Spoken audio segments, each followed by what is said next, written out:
I have a rendezvous with death. We'll preserve the last best hope of man on Earth, or we'll sentence them to take the last step into 1,000 years of darkness. No fear. No political correctness. No wokeism. You're listening to Underground USA.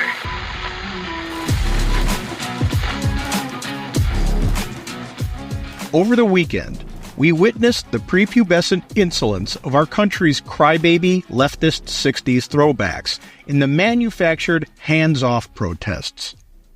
While their social media narrative creators enhance the attendance numbers by the power of 10, the rest of us identify that they're nothing more than paid activists photographed from advantageous angles, screeching to preserve the spendthrift status quo bureaucracy that has been feeding at the taxpayer feed trough for far too long. Today's Protest Anything liberals are a pathetic spectacle, a gaggle of self-righteous, uninformed clowns tripping over their own sanctimony in a desperate bid to feel relevant. They're the kind of people who'd march against gravity if TikTok told them it was oppressive, clutching their soy lattes and megaphones, screaming about injustices they can't even define while tightening their man buns. These aren't the principled radicals of yesteryear.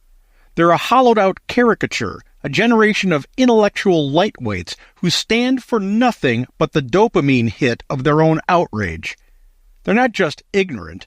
They're proudly, willfully uneducated, letting their feelings bulldoze over facts like a toddler tantrum in a Walmart store aisle. It's a tragic comedy. The perpetually offended, armed with nothing but vibes, a $1,000 smartphone, and a Wi-Fi connection. What's most galling is their utter lack of context. They'll chain themselves to a tree or glue their hands to a highway over climate justice without knowing the first thing about carbon cycles, renewable energy trade-offs, or global emission stats. They'll wail about systemic racism in a country that spent decades dismantling legal segregation, yet couldn't tell you what the Civil Rights Act actually says, probably because reading it would cut into their Instagram scroll time. They protest wars they can't locate on a map, economic systems they've never studied beyond a Bernie Sanders AOC Stop Oligarchy tweet, and corporations whose products they're still buying on Amazon Prime. It's not activism. It's ignorant, self-centered, performative chaos. A live-action role-play for people too lazy to crack a book, question a headline, or do their own fucking research.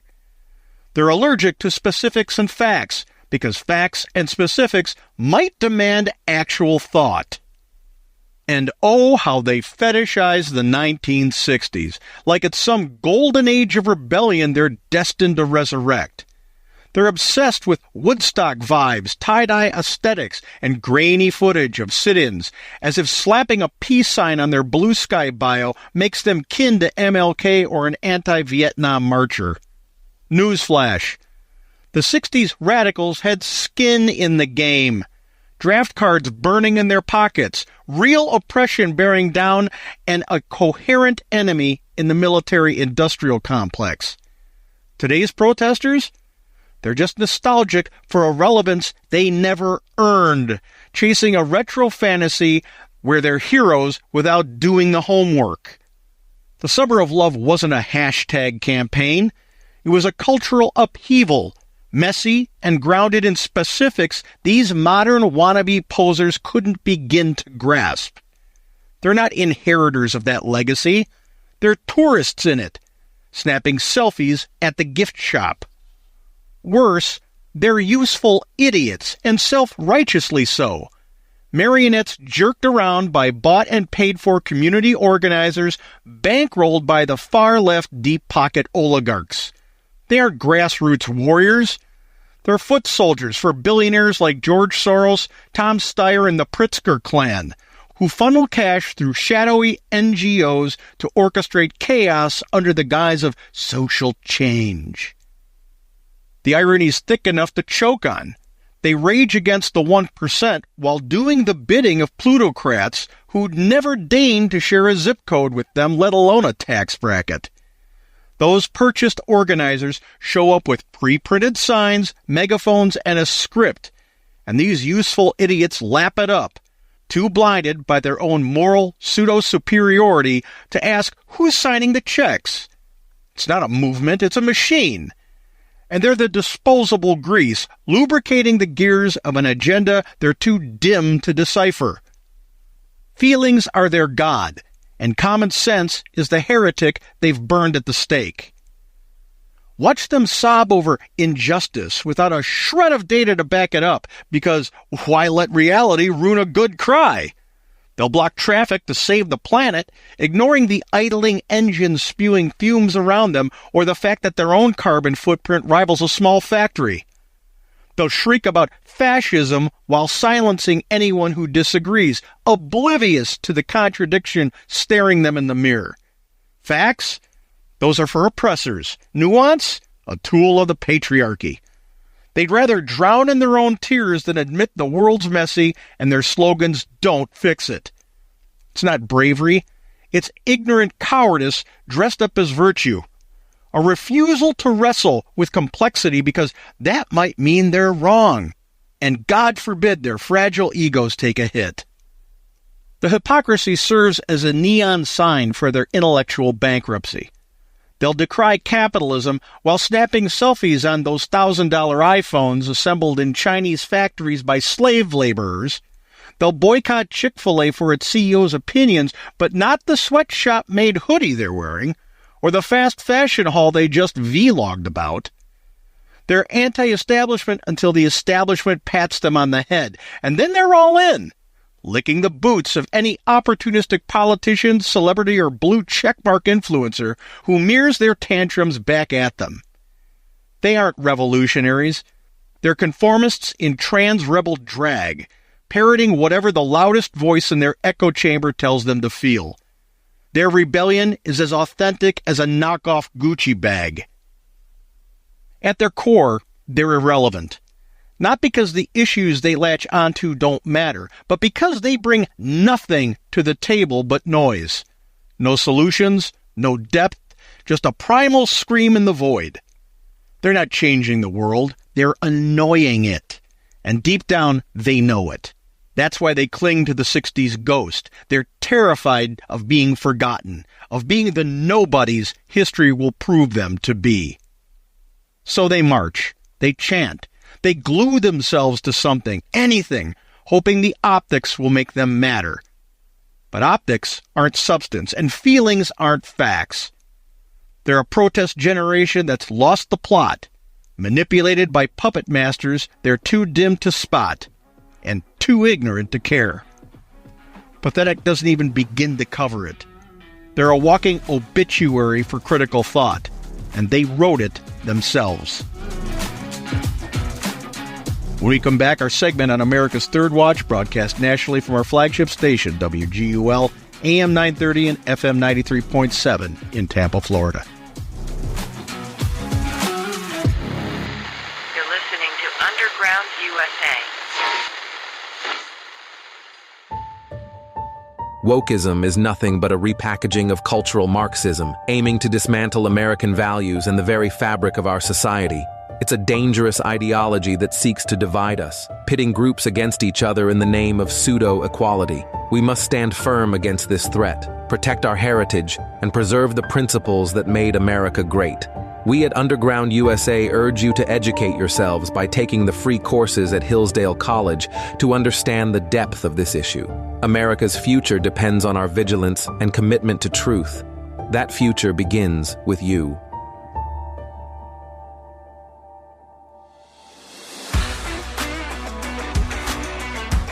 News, insight, passion. AM 930, The Answer.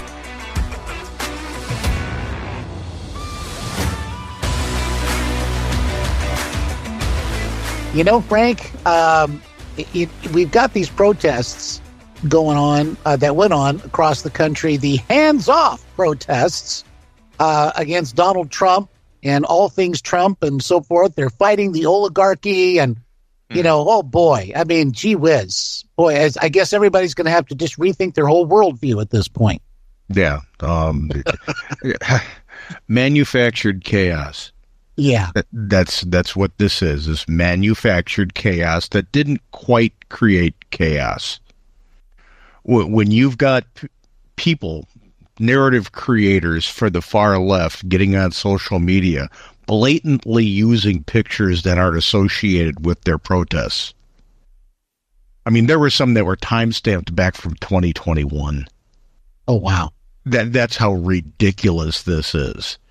And not to mention that, and we heard this right before you and I started talking on the news blurb, that Trump's approval rating's up. So keep protesting, man. It really, really shows people what you are. And I say that to the far left. To not the Democrats anymore. I can't even attribute this kind of stupidity to the Democrats anymore. These are Marxists. Throughout history, think about who said you will comply. Mm-hmm. They were communists and socialists. You will comply. Mao, you will comply. Hitler, you will comply. Castro, you will comply. And if you don't, there will be consequences. You've never heard anybody who represented a Republican form of government saying, you will comply. They have always said, we have to spread more freedom. So today, I guess we're supposed to be angry with Walmart because they've decided that we shouldn't have quotas on anything, and that merit should actually be the order of the day, regardless of the fact that they do a lot of work with China. That would be my problem with them.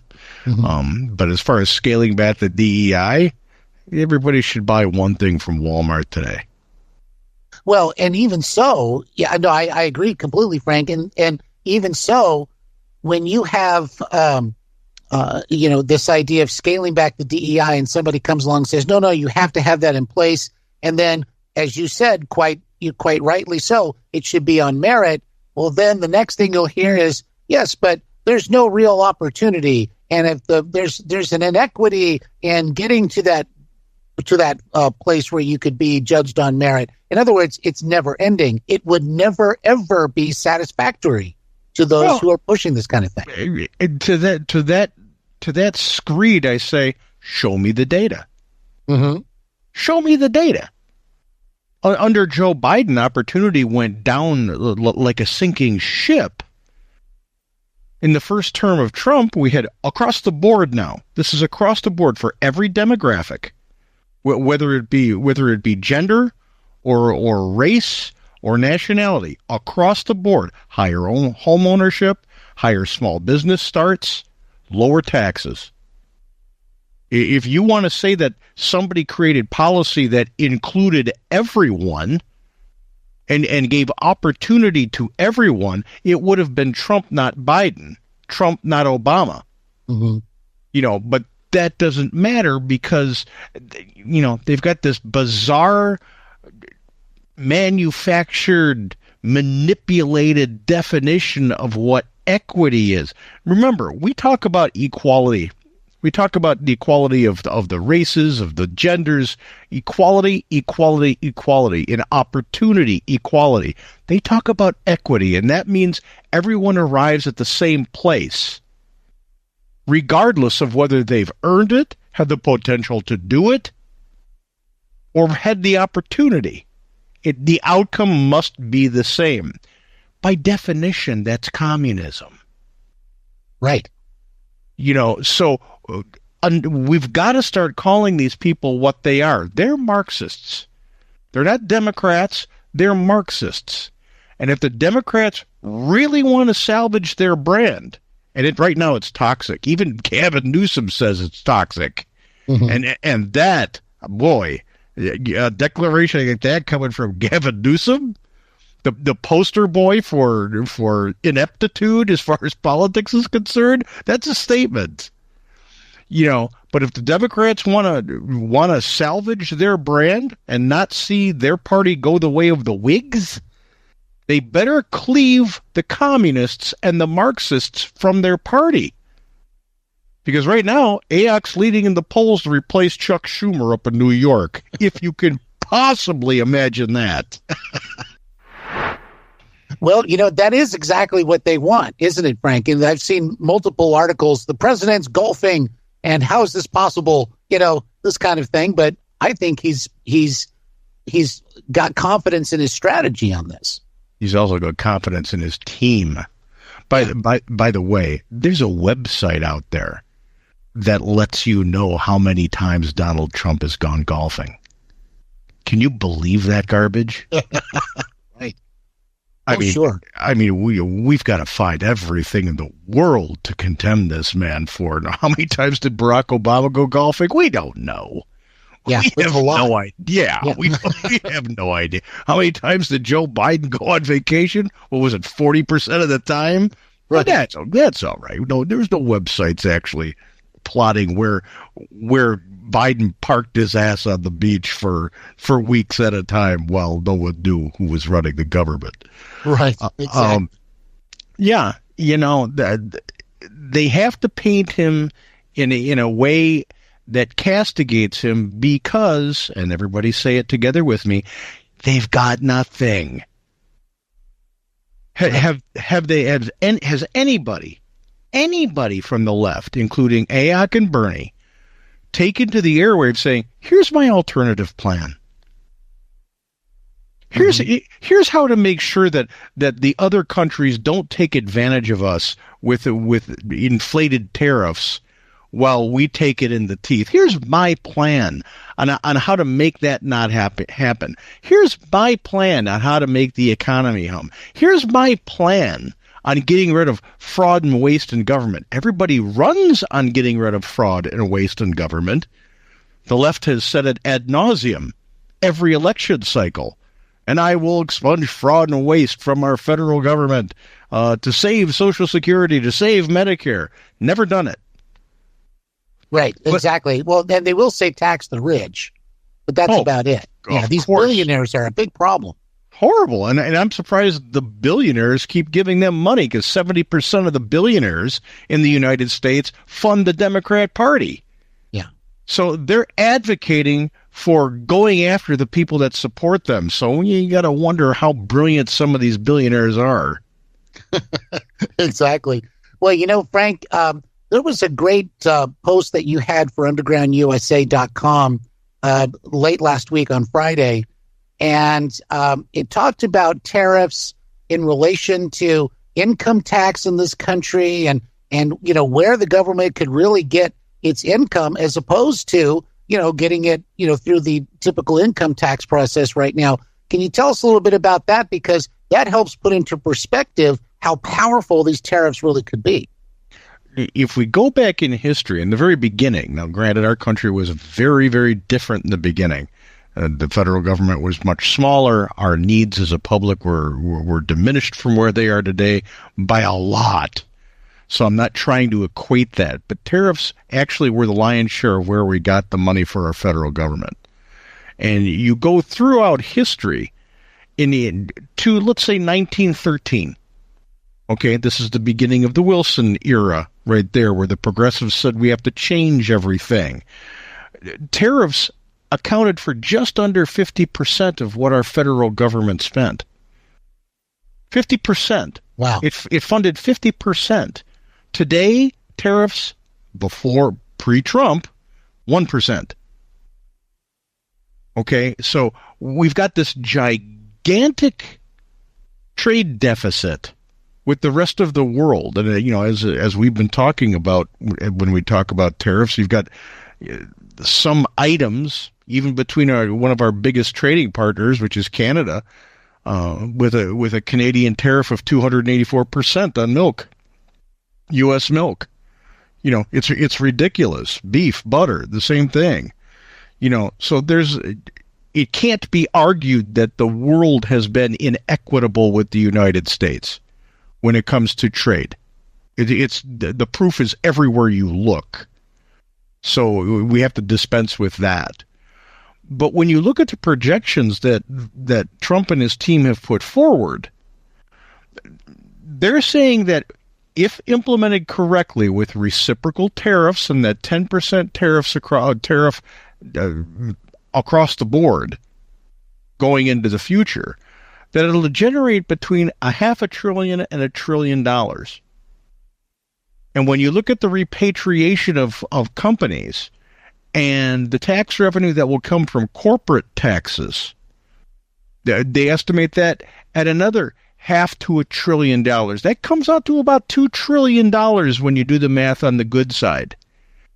Last year, what they take in through income tax? $2.2 trillion.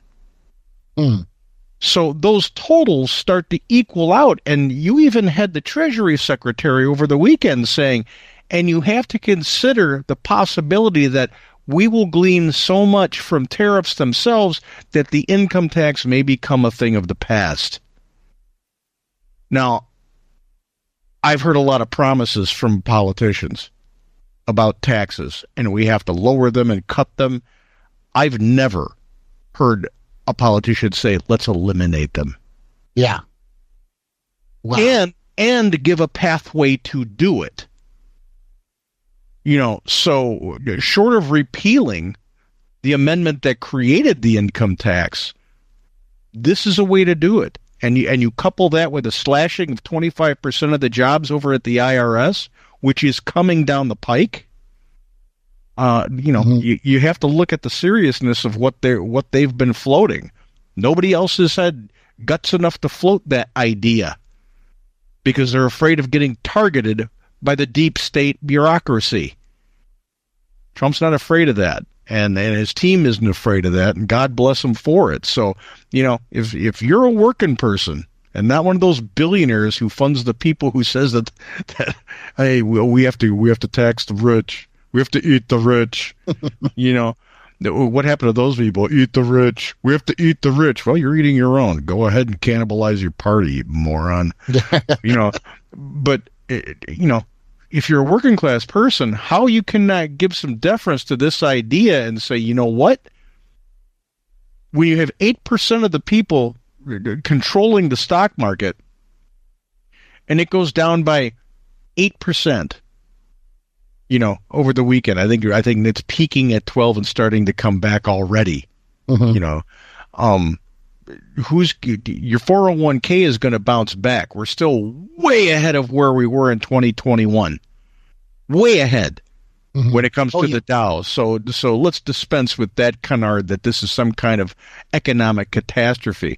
This was nothing but a week in the day of the Biden economic system.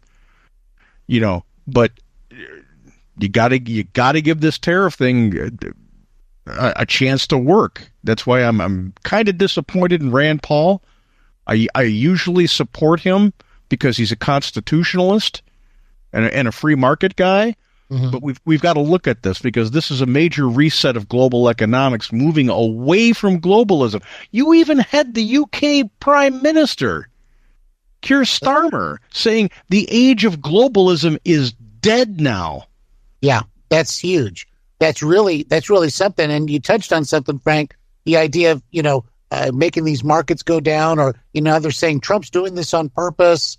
And to some degree, yeah, I think he's disrupting things, but he's doing it in a strategic way because otherwise it would be madness to just go and do that and see what happens. I think he really does have faith that this is going to turn out the way that he wants it to. You go back to, and I'll go before the housing crisis of 2008. Let's go back to 1987, when the market in one day dropped 27%. I believe it was 24 or 27%, because the market needed to correct its own created overvaluation. Right. The market did that. The market wiped out the 401ks. This is not that. Well, just as we were heading out to break, I think we were talking about something really, really impactful, and that is what was happening as you were describing back in 1987. That was something that happened in the market. What Trump is doing right now is not something that's organic in the market in that sense. So it's not befalling the market, but it's a strategic move that Trump is making in order to try to bring about a different kind of success for the American economy. That's correct. Right, and what's happening in the market now is a reaction of the market to what's happening. Trump is not causing it. Wall Street is causing it. As a matter of fact, Vanguard sent out an email to all of their clients over the weekend telling them to stay the course. Stay in it for the long haul because you will benefit from this. That's Vanguard, the second largest, I believe, to BlackRock. Mm-hmm. You know, so when they're saying stay the course, that's a tacit nod to saying this could work. Let's give it a chance. So this idea that, and this is another thing that's just makes my brain explode. The market has not been an accurate indicator of our economic health since before the 1980s. Mm-hmm. And that was evident in 87 and 2008 because the market distorted itself and overvalued the stock of what they were trying to get people to invest in and needed to correct itself. And both those corrections hurt the people who invested in those markets. So the idea that that's the accurate pulse of the American economy is a load of crap. And it's time somebody said it and stood by it. You know, will it give you a flavor of what's happening in the financial world? Yeah, a little bit. But it's not an accurate barometer of how the economy is doing. Mm-hmm. And by the way, the Chinese market dropped 10% after the tariffs were actually were imposed. More than ours. Gee, I wonder why. It's because they need the United States more than the United States needs them. Yeah, bingo. See, that's the thing, especially in what could, some are terming the trade war. The United States has a major advantage in that. I think Trump understands that. And to try to get better deals, better trade deals, get rid of these deficits, what have you, he knows that the United States is in the driver's seat. As the Seinfeld people would say, Trump's got hand. Trump's got hand. Right now, and again, this came out yesterday in the Talking Head shows, 50 countries from around the world have approached the administration saying, let's have a talk about this tariff thing. Let's sit down and talk and see if we can't come to some agreement where we can avoid this kind of the tariffs that you want to actually levy on us. 50 nations already bending the knee. Not to mention the corporations that have said, "Yep, we'll open places. We'll invest in the United States. We'll open plants, create jobs. Absolutely, we're coming." Well, that list is growing by the day. Well, exactly, and something else too, Frank. President Trump, and again, it kind of goes back to the image the media wants is Donald Trump to be huddled up in the White House and, things aren't going well and not saying much as his advisors try to figure out a way out of this quote crisis. But Trump he's talking to them on Air Force One. He talks to his press all the time. He's accessible. He's talking about this thing. And they may not know what quite to do with all that. But, this isn't someone who's shying away and saying, oh, I made this terrible mistake. He's actually out there just talking about this whole issue. I mean, I just think it exudes confidence. He made his decision. This is what we're doing. And it wasn't because he got up in the morning and said, I think let's just play with some tariffs. His team advises him and they talk it. They war game it to see the best case scenario and worst case scenario. That's where the projections come from. So the idea that it's just a whim, you're a lunatic if you think that's the way that this went down. But as far as the mainstream media is concerned, I'm more in, hey, and here's an idea for a story, guys and gals. I guess I don't do the pronoun crap, so I don't know what do you call Rachel Maddow. I'd like to see who's huddled together over in Davos trying to figure out damage control in their loss of control over the way the world economy is going. Because if globalism is dying, Klaus Schwab just took it right in the teeth. And a nicer thing couldn't happen to a more reprehensible human being. The globalists right now, they're the ones who are in panic because when you've got a far left leader of the UK saying globalism is dead, that's not good for the World Economic Forum crowd. Right. That's not good for the George Soroses and the Bill Gateses and the Klaus Schwabs. It's not good. And that organization couldn't die fast enough to help the world economy. They have done more damage to more economies and more people around the world with their idiotic, stupid ideas like the Great Reset and ESG scoring, etc., than any tariff imposed by any nation has done to any people. Can you imagine, Frank? Because what you're talking about goes way beyond just we're going to disrupt the economic thing here for the U.S. so we get more prosperous, more investment. But this is on a global level, and Donald Trump is literally playing, orders of magnitude above what they're used to in this stuff. Well, you're playing a completely different game. World Economic Forum was playing hockey. He's playing baseball. Well, that season's over. That's what the message is. And it's not just Trump. You've got the leader in Argentina saying the same thing. Mm-hmm. You've even got some, Starmer is another one, which is, that's people, you have to understand the magnitude of a far left liberal leader of a nation saying that globalism is dead because he was prompted by these tariffs. It's enormous. If globalism is dead, that means the age of sovereignty is back. And that's not protectionism. It's not isolationism. It's making sure your country's strong. When the United States is strong and our economy is strong, and let's say the UK's nation is strong and their economy is strong, now we trade with each other without needing tariffs because we're making products and we're healthy. We don't need subsidies from the World Bank, which is controlled by the WEF and the UN. We don't need that garbage. It's like the European Union. If each of those countries stood on their own, strong economies, strong currencies, and they said, you know what, let's have a common currency, but you know what, we'll just negotiate with each other.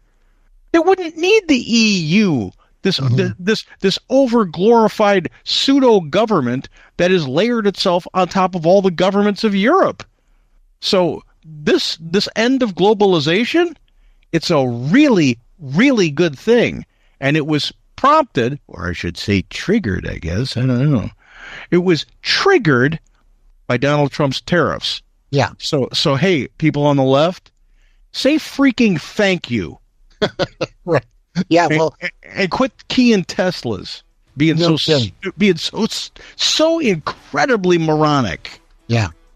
Well, what we're talking about, Frank, is pretty awesome, and in the sense that Trump has the real capacity now to go down as the most important president of the 21st century, if not the last 100 years or so, because of the magnitude of the change that is possible here. And that is making the heads of the far left explode like scenes from the movie Scanners. The Scanners. I remember that. You're listening to Underground USA. A free and independent media is the backbone of our great republic. So it's crucial to have media outlets that aren't influenced by big tech censorship or the leftist mainstream media complex. But that means supporting journalistic outlets that bring us the truth without spinning facts to push a narrative. For less than the cost of a cup of coffee once a month at Starbucks, you can support the free speech mission of undergroundusa.com, an independent, reader-supported, and sometimes irreverent podcast and publication that gives you the real story without the bias. Go to undergroundusa.com/UUSA. That's undergroundusa.com/UUSA to receive a 25% discount on an annual subscription, bringing every new podcast and article directly into your email inbox, circumventing the censors and fact checkers. Remember, knowledge is power, and staying informed is one of the best ways to protect our republic. Go out there and seek the truth, my friends. Subscribe to undergroundusa.com today.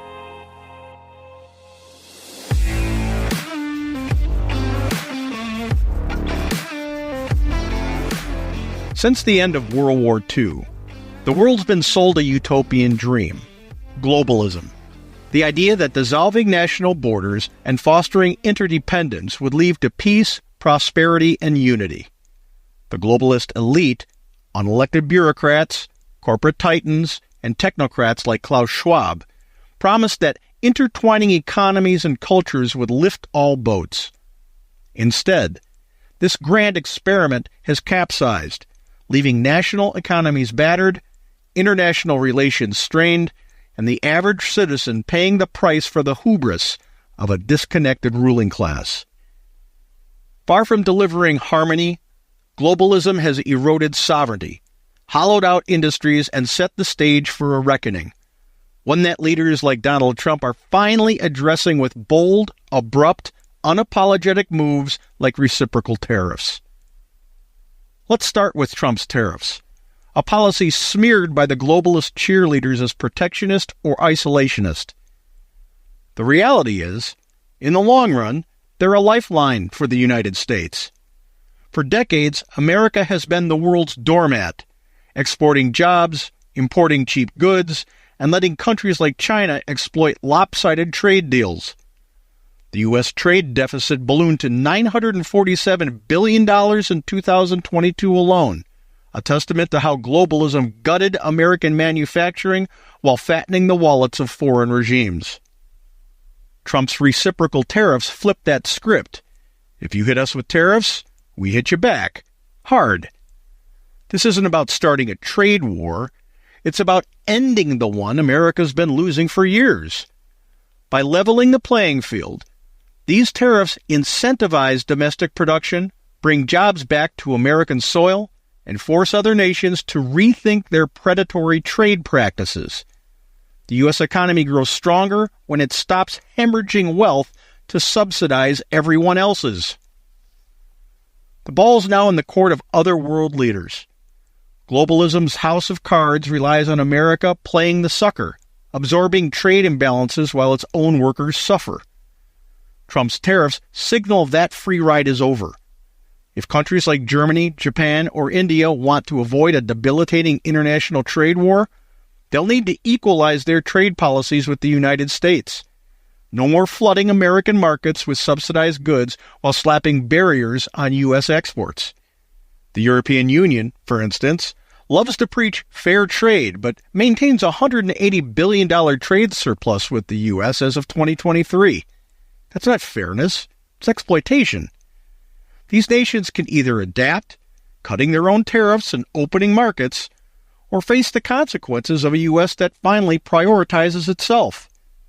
The choice is theirs, but the era of America as the world's economic punching bag, that's done. Then there's China, the globalist poster child that was supposed to dethrone the U.S. as the world's economic kingpin. The reality? China's economy is a paper tiger, nowhere near strong enough to usurp America's consumer market. Beijing's growth has been fueled by debt, communist state-controlled industries, and a relentless exploitation of Western openness. Think intellectual property theft and currency manipulation. In 2024, China's real estate bubble teetered on collapse. Its population shrank for the second straight year, and its export-driven model hit a wall as global demand softened. The U.S., meanwhile, remains the world's consumption engine, $18 trillion in annual consumer spending compared to China's $6 trillion. China needs America's market far more than America needs China's factories. Trump's tariffs expose this imbalance, weakening Beijing's leverage and proving that the U.S. can thrive without being tethered to a faltering giant. And while tariffs get scapegoated as economic villains, the real chaos comes from the globalist elite, none more so than Klaus Schwab, the self-appointed architect of the Great Reset and, until recently, head of the World Economic Forum. For decades, Schwab has peddled a totalitarian vision where national sovereignty bends to the will of supranational organizations and corporate overlords.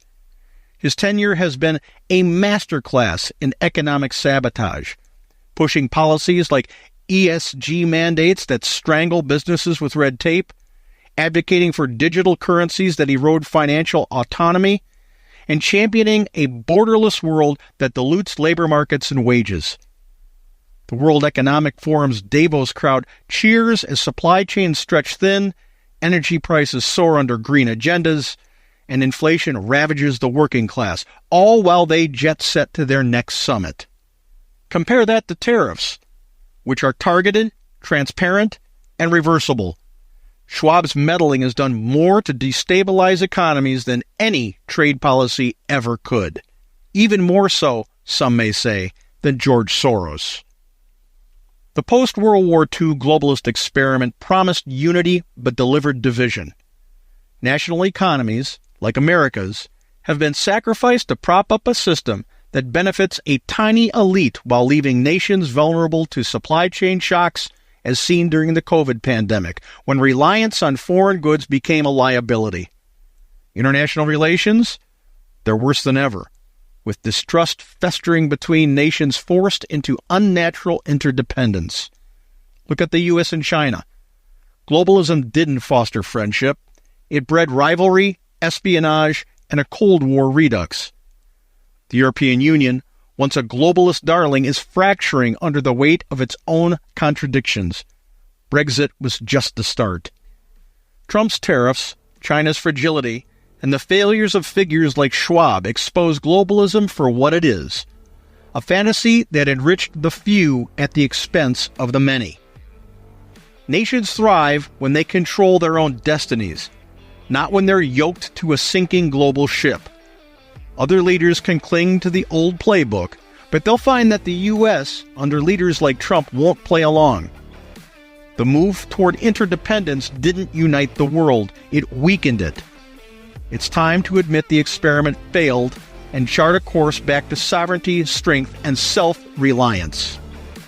The globalist elite won't like it, but the people they've ignored for decades just might.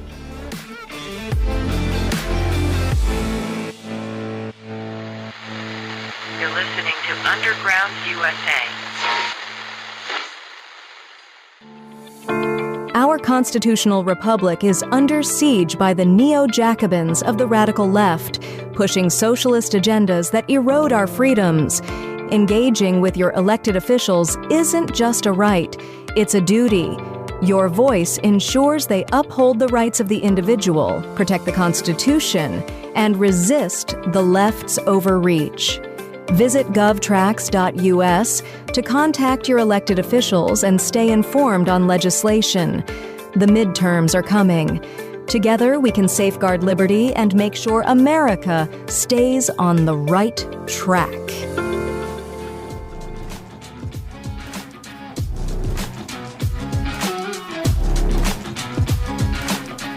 If you like the podcast, please head on over to undergroundusa.com and sign up for our Substack. It brings every new podcast and article directly into your email inbox.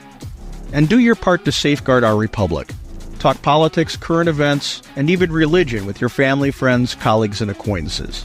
Do it politely. Don't use antagonistic words. Don't name call. Base your thoughts on facts that you've researched and share them. When we do this, we realize that we have more in common than we have in difference, and we learn from each other from time to time. That makes us cohesive as a people. It also makes us antithetical to the deep state that wants to keep us divided so they can rally 51% in any given election to maintain power over us. Those days need to come to an end. You're listening to Underground USA. No fear, no political correctness, and no wokeism. I'm Frank Salvato.